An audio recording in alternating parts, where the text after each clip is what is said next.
Oke, langsung aja ya, kita ke soalnya. Soal pertama itu yang ditanyakan adalah berdasarkan bacaan tersebut, manakah pernyataan berikut yang tidak benar? Jadi di sini kita mencari pernyataan yang tidak benar. Kita bisa cek satu-satu jawabannya. Kopi merupakan minuman berkafein yang sangat disukai banyak orang.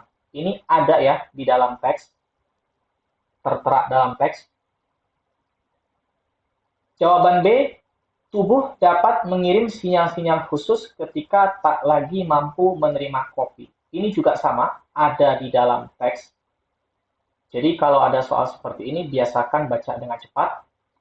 Jawaban C, kopi merupakan salah satu minuman favorit, namun tubuh memiliki batas penerimaan tertentu terhadap konsumsi kopi. Ini juga benar, ada di dalam teks. Jawaban D, tanda yang dikirim tubuh bahwa tubuh sudah tidak lagi bisa menerima kopi adalah kecemasan berlebih, berat badannya naik, dan haid yang lebih teratur. Ini jelas salah ya. Padahal di dalam teks itu dia bilang haidnya itu tidak teratur. Berarti dalam hal ini jawabannya adalah dodol. Lanjut, kita ke soal nomor 2. Ini masih teks yang sama. Berdasarkan bacaan tersebut, manakah informasi berikut yang dapat memperkuat pernyataan pengamat gizi? Kita cek satu-satu jawabannya. Minuman berbahan kopi sangat digemari kaum milenial. Ini kurang tepat ya. Jadi ini tidak mendukung pernyataan pengamat gizi. Jawaban yang kedua, mayoritas penderita obesitas adalah penggemar kopi. Ini kurang tepat, jadi tidak ada tendensi atau kalimat yang mengarah kepada penggemar kopi adalah penderita obesitas. Jadi kurang tepat. Kafein yang terkandung dalam minuman berbahan kopi dapat membantu mengurangi kecemasan. Justru dalam hal ini mengakibatkan kecemasan yang berlebihan. Jadi kurang tepat. Jawaban D, tanda yang dikirim tubuh bahwa tubuh sudah tidak lagi bisa, sudah tidak bisa lagi menerima kopi. Sorry, gue ulang lagi. Tanda yang dikirim tubuh bahwa tubuh sudah tidak bisa lagi menerima kopi. Ini jelas ya. Jadi ada di bagian sini sinyal-sinyal. Sinyal-sinyal itu merupakan tanda sinonimnya. Oke? Berarti dalam hal ini jawabannya adalah dodol.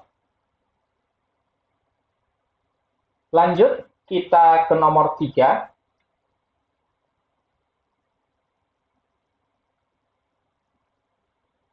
Berdasarkan bacaan tersebut, manakah pernyataan berikut yang paling sesuai?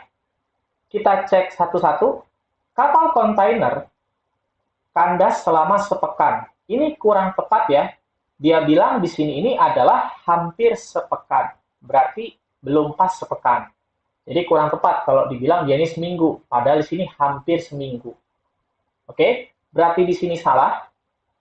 Panjang kapal 2 kali lapangan sepak bola. Ini salah ya. Dia di sini dia bilang 4 lapangan sepak bola. Jawaban C, hanya 18.000 kontainer. Jelas ini salah, dia bilang di sini adalah lebih dari 18.000 kontainer. Jadi kurang tepat. Kandasnya Ever Given di terusan Suez bisa menimbulkan efek samping bagi pelayaran global selama sepekan. Ini juga kurang tepat. Kalau kita perhatikan, dia bilang hingga beberapa bulan. Berarti jawabannya adalah yang E. Pengurangan material kanal dengan kapal pengeruk membuat kapal Evergreen dapat terbebas. Ini ada di dalam teks ya. Jawabannya adalah E. Lanjut, kita ke nomor 4. Kita bahas nomor 4. Berdasarkan bacaan tersebut, pernyataan berikut yang memperlemah argumen perusahaan otobus Safari Dharma Raya adalah apa? Kebijakan larangan mudik lebaran adalah reaksi pemerintah atas terus meningkatnya ancaman COVID. Jelas ini benar, ada di dalam teks. Kebijakan larangan sangat berpengaruh pada operasional perusahaan otobus. Ini juga ada ya. Dia memperkuat maksudnya. Jumlah penumpang bus meningkat selama pandemi COVID. Ini nggak ada di dalam teks, jadi tidak ada satu pernyataan pun yang mengarah ke situ. Jumlah penumpang angkutan umum menurun drastis pasca pengumuman kasus pertama COVID pada Maret 2020. Ini ada ya. Kebijakan larangan mudik lebaran membuat perusahaan bus terpuruk. Ini juga ada. Jadi dia ini memperkuat. Berarti dalam hal ini yang memperlemah adalah C. Jadi dia ini nggak nyambung lah, bisa dikatakan seperti itu. Kalau kita bicara memperlemah argumen. Lanjut, kita ke nomor 5. Ada 8 yang melihat live ini. Kita lihat di sini. Maaf. Maafin, sorry. Oke, fokus. Kita ke nomor 5. Berdasarkan pernyataan tersebut, manakah pernyataan berikut yang paling benar? Jadi di sini penekanannya adalah yang paling benar. Ini udah ditandain ya, di bagian ini. Karakteristik kunyit putih agak berbeda dengan kunyit oranye. Tekstur dagingnya lebih lunak dan rasanya cenderung mirip dengan jahe, tetapi meninggalkan jejak rasa getir di akhir. Berarti dalam hal ini, jawaban yang paling tepat sesuai dengan yang distabiloin adalah yang C. Karakteristiknya lebih keras dibandingkan kunyit putih.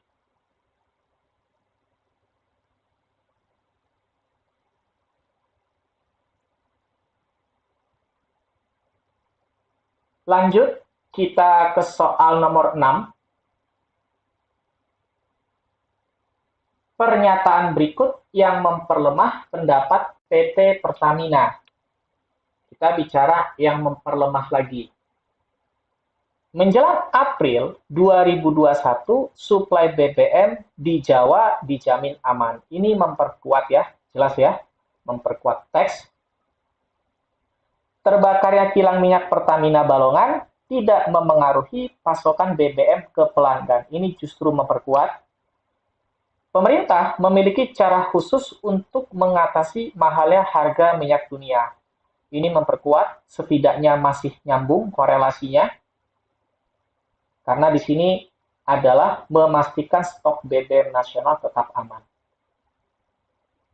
Walaupun agak dipaksa sebenarnya. Cuma di sini kita mencari jawaban yang paling salah. Terjadi antrean panjang kendaraan yang hendak mengisi BBM di SPBU Melasih Jaya. Ini justru memperlemah. Kita cek yang E, kilang minyak Cilacap dan Cepu siap membantu suplai BBM di sekitar Balongan, Indramayu. Ini jelas ya, ada ya di dalam teks. Pertamina akan menyuplai produksi dari 2 kilang lain. Dalam hal ini Cilacap dan Cepu. Berarti dalam hal ini jawabannya adalah dodol.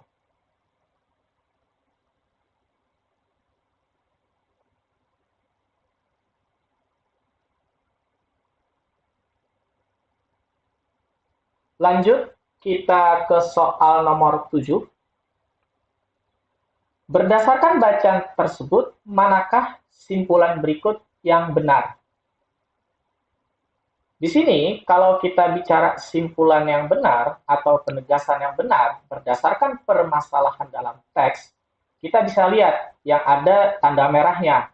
Indonesia masih memiliki sejumlah hambatan untuk menjadi pasar mobil listrik, khususnya karena kurangnya infrastruktur penunjang. Jawaban A ini kurang tepat. Jawaban B kita cek. Penjualan mobil listrik di pasar dalam negeri tidak dipengaruhi, justru dipengaruhi. Jawaban C, infrastruktur penunjang yang sudah baik menurunkan penjualan mobil listrik.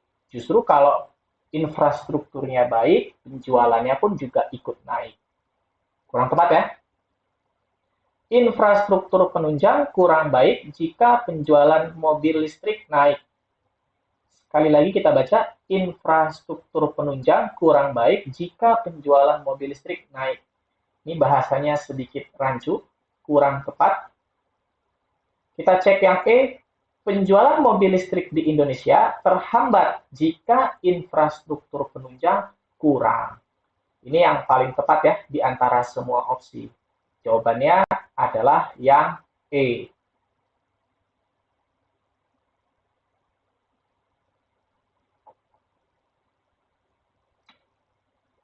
Lanjut, kita ke soal nomor 8. Maka turis yang harus menggunakan penerjemah adalah siapa? Di sini kita uraikan terlebih dahulu. Turis A ini dia bisa berbahasa Jerman. Turis B bisa agak keluh lidahnya. Sekali lagi, maaf. Turis B dapat berbicara dalam bahasa Inggris, Jepang, dan Cina. Turis C bisa berbahasa Jerman. Turis D juga bisa berbahasa Jerman. Maka dalam hal ini, yang membutuhkan penerjemah adalah turis B. Kenapa dia membutuhkan penerjemah? Karena pada dasarnya dia tidak bisa berbahasa Jerman. Sedangkan turis A, C, dan D dia bisa berbahasa Jerman. Kurang lebih logikanya seperti itu. Berarti turis B.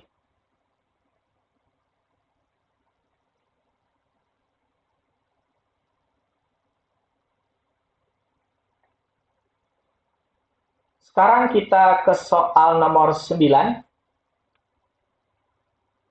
Di sini yang ditanyakan adalah provinsi dengan harga cabai, ini cabai rawit ya, yang paling mendekati rata-rata nasional.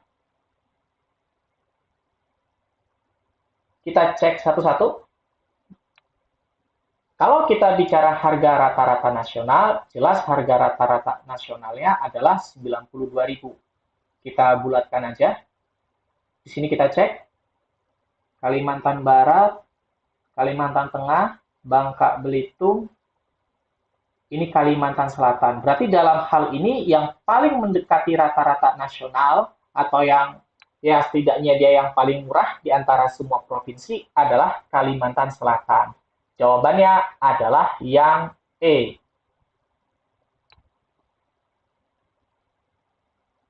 Lanjut, sekarang kita ke soal nomor 10.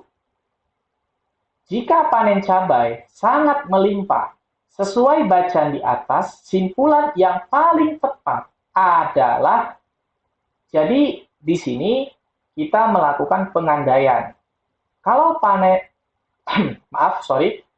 jika panen cabai sangat melimpah, maka yang terjadi gimana? Simpulannya gimana yang paling tepat? Di sini dia dikatakan hujan di berbagai daerah membuat panen terhambat. Berarti permasalahannya ada di hujan. Kalau hujannya banyak, maka dalam hal ini panennya berkurang atau terhambat.